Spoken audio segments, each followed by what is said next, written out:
Hi friends, ఎలా ఉన్నారు? ఈ హద్దులేని అనంత విశ్వంలో ఎన్నో అంతుచిక్కని రహస్యాలు ఉన్నాయి. ఆ రహస్యాలను ఛేదించేందుకు మానవుడి ప్రయత్నం. ఆ ప్రయత్నంలో భాగంగా ఏకంగా మానవుడే అంతరిక్షంలోకి ప్రయాణం. అసలు ఈ ప్రయాణం ఎలా మొదలవుతుంది? అంతరిక్షంలోకి వెళ్ళిన మానవుడు అక్కడ ఎలా నివసించగలుగుతున్నాడు? అక్కడ నుండి బయలుదేరిన మనిషి తిరిగి భూమి మీదకు వచ్చే వరకు సాగే ప్రయాణం గురించి ఈ వీడియోలో తెలుసుకుందాం. వీడియోలోకి వెళ్లే ముందు మీ సపోర్ట్గా ఈ వీడియోకి జస్ట్ లైక్ చేయండి చాలు. ఇంకా లేట్ చేయకుండా వీడియోలకైతే వెళ్ళిపోదాం. Let's get into start our video.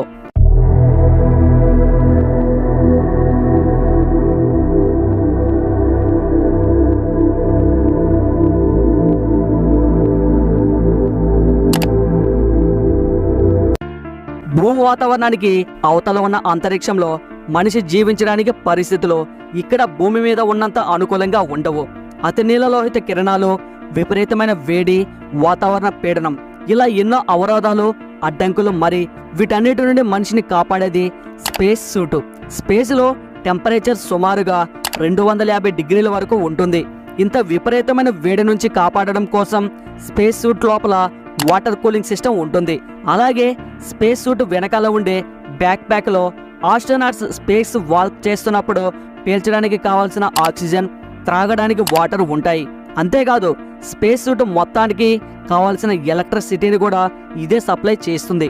అన్నిటికన్నా ముఖ్యంగా అంతరిక్షంలో చిన్న చిన్న రాళ్ళు బుల్లెట్ల కన్నా వేగంగా ప్రయాణిస్తూ ఉంటాయి. అంత వేగంగా వచ్చే రాళ్ల నుండి కూడా ఈ స్పేస్ సూట్ కాపాడుతుంది. సాధారణంగా ఈ స్పేస్ సూట్ మొత్తం 140 కేజీల బరువు ఉంటుంది. కానీ స్పేస్లో వెయిట్ తెలియదు కాబట్టి ఆస్ట్రోనాట్స్కి ఇది పెద్ద ఇబ్బంది కాదు. సరే, అంతా బాగానే ఉంది, కానీ ఇంతకు ఒక స్పేస్ సూట్ కాస్ట్ ఎంత ఉంటుందో తెలుసా? సుమారుగా 80 కోట్ల ఉంటుంది. ముందుగా అంతరిక్షంలోకి వెళ్లే ఆస్ట్రోనాట్స్కి కఠినమైన శిక్షణ ఉంటుంది.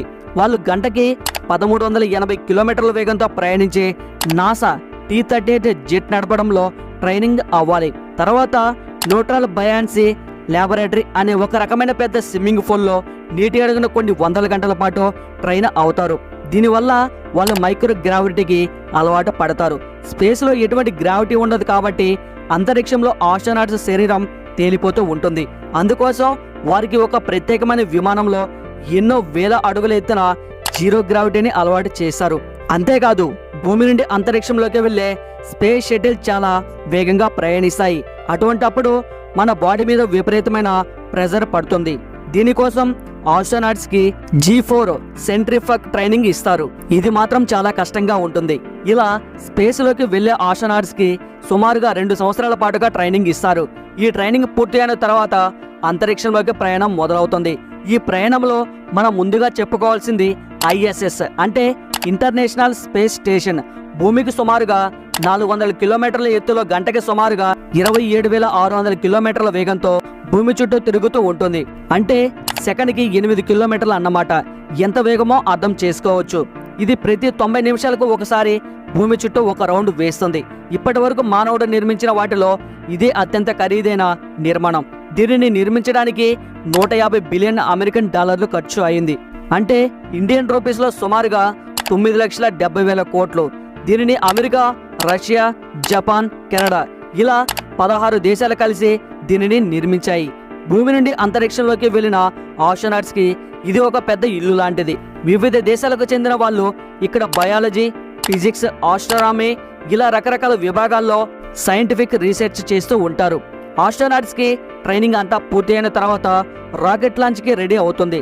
సాధారణంగా సోయాస్ అనే వెహికల్ ద్వారా ఆస్ట్రోనాట్స్ లేదా కాస్మోనాట్స్ భూమి నుండి ఇంటర్నేషనల్ స్పేస్ స్టేషన్ కి ప్రయాణిస్తారు. రాకెట్ పైభాగంలో ఆస్ట్రోనాట్స్ ఉండే స్పేస్ క్రాఫ్ట్ ఉంటుంది. దీనిని ఆర్బిట్ లోకి ప్రవేశపెట్టడమే ఈ రాకెట్ యొక్క లక్ష్యం. రాకెట్ లాంచ్ అవ్వడానికి 2.5 గంటల ముందు ఆస్ట్రోనాట్స్ స్పేస్ క్రాఫ్ట్ లోకి ఎంటర్ అవుతారు. ఇప్పుడు జరిగే ప్రయాణం ఎంత ప్రమాదకరమో అంతే అద్భుతంగా కూడా ఉంటుంది. భూమిని దూరం నుండి పూర్తిగా చూడగలిగే అవకాశం కొంతమందికి మాత్రమే దక్కుతుంది. కానీ ఏ చిన్న తప్పిదం జరిగినా ప్రాణాలకే ప్రమాదం. కొంతసేపటి తర్వాత రాకెట్ లాంచ్ అవడానికి కౌంటౌన్ మొదలవుతుంది. చివరకు రాకెట్ లాంచ్ అవుతుంది. లాంచ్ అయిన కొంతసేపటికే రాకెట్ గంటకి 1640 కిలోమీటర్ల వేగం అందుకుంటుంది. ఈ సమయంలో రాకెట్ బాడీ మీద విపరీతమైన ఒత్తిడి ఉంటుంది. సుమారుగా 9 నిమిషాల ప్రయాణం తర్వాత స్పేస్ క్రాఫ్ట్ రాకెట్ నుండి పూర్తిగా విడిపోయి దాని కక్షలోకి ప్రవేశిస్తుంది. స్పేస్ క్రాఫ్ట్ కి ఉన్నటువంటి సోలార్ ప్యానెల్స్ యాంటీనాలు ఇప్పుడు యాక్టివేట్ అవుతాయి. Space craft international space station తో కనెక్ట్ అవ్వాలి. అందుకోసం ఇప్పుడు ఉన్న కక్షలో నుండి ఐఎస్ఎస్ కక్షలోకి ప్రవేశిస్తుంది. ఇంటర్నేషనల్ స్పేస్ స్టేషన్ తో సమానమైన వేగంతో ప్రయాణిస్తూ ఆ స్పేస్ స్టేషన్ తో కలుస్తుంది. దీనిని డాకింగ్ అంటారు. ఇలా కనెక్ట్ అయిన తర్వాత స్పేస్ క్రాఫ్ట్ లోని కాస్మోనాట్స్ ఇంటర్నేషనల్ స్పేస్ స్టేషన్ లోకి ప్రవేశిస్తారు. అయితే ఇప్పటికే ఆల్రెడీ ఐఎస్ఎస్ లో ఉన్నటువంటి కాస్మోనాట్స్ ఇప్పుడు వచ్చిన ఇదే స్పేస్ క్రాఫ్ట్ ద్వారా తిరిగి భూమి మీదకి వెళ్ళవలసి ఉంటుంది. కానీ అంతకన్నా ముందు ఇంటర్నేషనల్ స్పేస్ స్టేషన్ లో లోపల పరిస్థితులు ఎలా ఉంటాయో తెలుసుకుందాం. ఈ స్పేస్ స్టేషన్ లో అంతా వింతగా ఉంటుంది. ఎటువంటి గ్రావిటేషనల్ ఫోర్స్ ఉండకపోవడంతో మనుషులతో పాటుగా అన్ని వస్తువులు తేలుతూ ఉంటాయి. ఇలా జీరో గ్రావిటీ ఉండటం వల్ల ఆస్ట్రోనాట్స్ యొక్క ఎముకల కండరాల యొక్క సామర్థ్యం విపరీతంగా తగ్గిపోతుంది. అందుకోసం వాళ్ళు రోజుకి 2.5 గంటల పాటు ఎక్సర్సైజ్ చేయవలసి ఉంటుంది. అలాగే వాళ్ళు తినడానికి కావాల్సిన అన్ని రకాల ఆహార పదార్థాలు ఉంటాయి. ఇవి పాడవకుండా ఉండడం కోసం ఇవన్నీ డీహైడ్రేట్ చేసి ప్యాక్ చేయబడి ఉంటాయి. ముఖ్యంగా ఇక్కడ జాగ్రత్తలు తీసుకోవాల్సింది నీటి గురించి.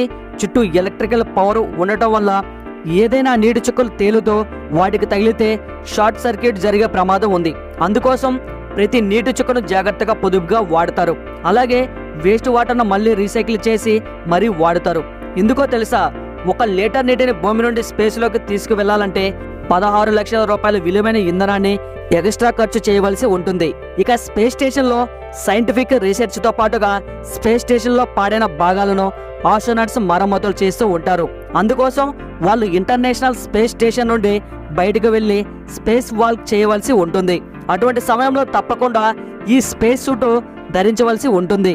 మీకు తెలుసా, స్పేస్ సూట్ కనుక లేకపోతే అంతరిక్షంలో గాలి అట్మాస్ఫియర్ ప్రెజర్ ఉండకపోవడం వల్ల మనిషి కేవలం 15 సెకండ్లలో చనిపోతాడు.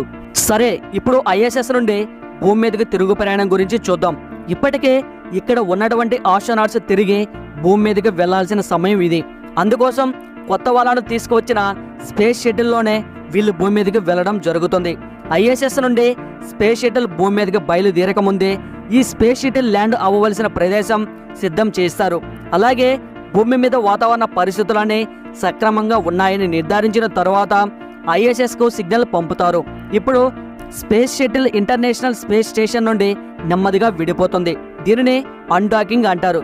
కొన్ని నిమిషాల పాటు ప్రయాణించిన తర్వాత స్పేస్ షటిల్ తిరిగి భూ వాతావరణంలోకి ప్రవేశిస్తుంది. ఇప్పుడు ఆ స్పేస్ షటిల్ 3 భాగాలుగా విడిపోతుంది. దీనిలో డీసెంట్ మోడ్యూల్ లేదా క్యాప్సూల్ అనే భాగంలో ఆస్ట్రోనాట్స్ ఉంటారు. మిగిలిన 2 భాగాలు గాలిలోనే పేలిపోతాయి. భూ ఆకర్షణ శక్తి కారణంగా ఈ సోయజ్ క్యాప్సూల్ విపరీతమైన వేగంతో గంటకి 800 కిలోమీటర్ల స్పీడ్తో భూమిపైకి దూసుకు వస్తుంది. కొంతసేపటి తర్వాత దీని వేగం తగ్గించడం కోసం ఒక పారాచూట్ ఓపెన్ అవుతుంది.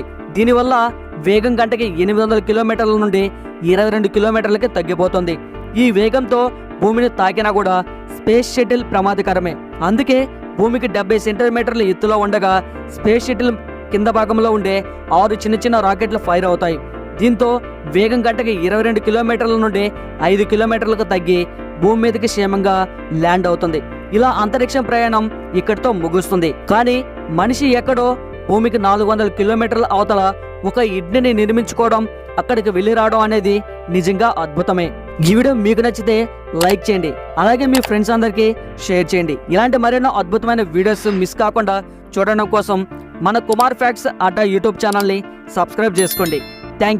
Thanks for watching.